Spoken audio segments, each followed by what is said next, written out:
Konflik perebutan warisan di keluarga konglomerat Eka Cipta Wijaya terus berlanjut. Freddy Wijaya, salah satu anak Eka Cipta, berencana melapor ke Amnesty Internasional.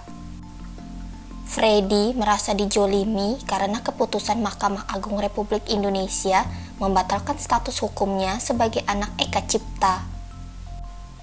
Freddy merasa perlu menegaskan status dirinya bukan anak zina.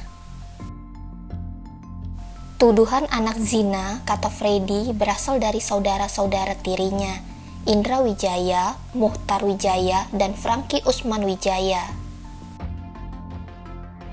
3 anak itu lahir dari ibu yang berbeda dengan Freddy. Freddy sendiri lahir dari perkawinan siri Eka Cipta dengan Lydia Herawati Rusli.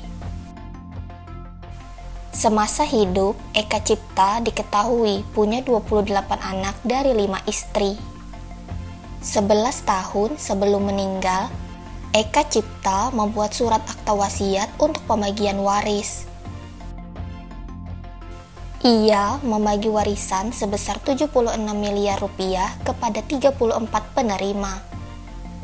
Setiap anak mendapat warisan sebesar 1 miliar sampai 2 miliar rupiah. Menurut wasiat Eka Cipta, setelah pembagian waris selesai, sisa uang dan harta diserahkan kepada 5 putra dari istri sah. Mereka adalah Teguh Ganda Wijaya, Indra Wijaya, Muchtar Wijaya, Jafar Wijaya, dan Franky Usman Wijaya. Meski dasarnya adalah wasiat dari Eka Cipta, Freddy merasa pembagian itu kurang adil. Karena itu, ia menggugat 5 saudara tirinya itu. Di antara puluhan anak, hanya Freddy sendiri yang menggugat, karena menurut Freddy cuma dia yang berani. Freddy sendiri menghitung total aset peninggalan Eka Cipta sekitar 737 triliun rupiah dengan 16 perusahaan. Aset terbesar adalah grup Sinarmas dengan 10 anak perusahaan yang sudah tercatat di Bursa Efek Indonesia. Perusahaan-perusahaan itu sekarang dikelola anak-anak Eka Cipta yang tertulis di dalam akta wasiat dengan keluarganya. Dari penelusuran intisari, sebenarnya perhitungan harta Freddy kurang akurat. Karena menurut perhitungan Forbes, harta kekayaan Eka Cipta pada tahun 2018 sebesar 120 triliun rupiah.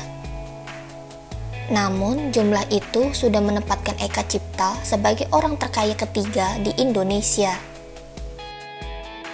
Freddy juga berpendapat statusnya sebagai anak zina tidak sesuai keputusan Mahkamah Konstitusi nomor 46 tahun 2010.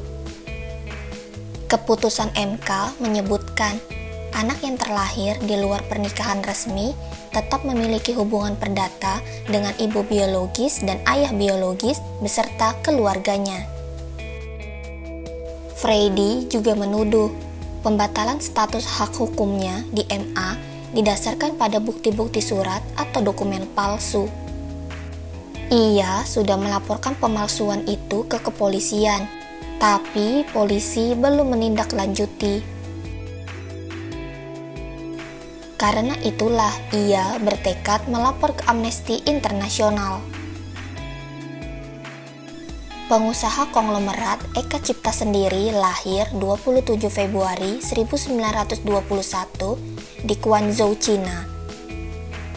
Eka Cipta sempat 9 tahun hidup di kampung halaman hingga kemudian bersama ibunya menyusul ayahnya merantau ke Makassar.